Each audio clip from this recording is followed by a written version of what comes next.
देख रहे हैं डीसीपी न्यूज। खबरों की दुनिया में आपका स्वागत है। मैं हूं फैज अहमद और आप देख रहे हैं डीसीपी न्यूज।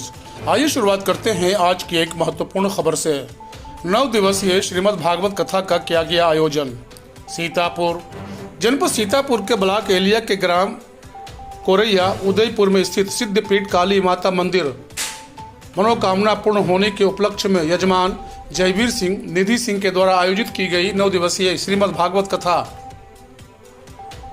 मंदिर के पुजारी राजेंद्र सिंह सोमवंशी ने बताया कि यहाँ जो भी भक्त सच्ची श्रद्धा और विश्वास से आता है, माता रानी उसकी सारी मनोकामनाएं पूर्ण करती हैं। श्रीमद् भागवत कथा में पधारे राष्ट्र प्रहरी पवनेश जी महाराज, अंतर्राष्ट्रीय कथा व्यास संस्थापक, राष्ट्रीय अध्यक्ष, भारतीय हिंदू परिषद के द्वारा कथा के 7वें दिन में श्रीमद् भागवत के दशम स्कंद के अंतर्गत श्री कृष्ण जन्मोत्सव की कथा सुनाई और बताया कि मथुरा के राजा उग्रसेन अपनी प्रजा का बहुत ख्याल रखते थे और उनके राज्य में सिंह और बकरी एक घाट पर पानी पिया करते थे।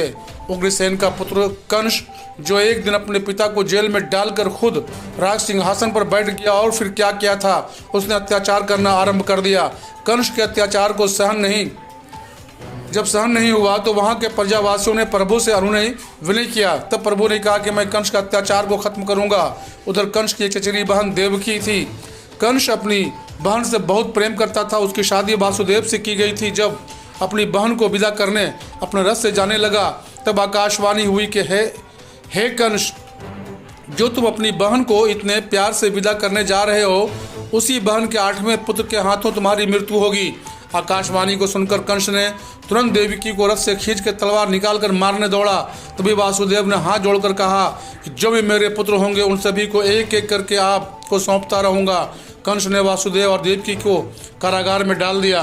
जब पहला पुत्र हुआ तो वासुदेव ने उस पुत्र को लेकर कंस के पास गया, मगर उसने कहा कि इससे मुझे क्या खतरा, मेरी मृत्यु तो 8वें पुत्र से है, जाओ मैं इसको नहीं मारूंगा। तभी नारद ने वहां आकर समझाया कि पहला भी 8वां हो सकता है। धीरे धीरे कंस ने वासुदेव के 7 पुत्रों को मार डाला।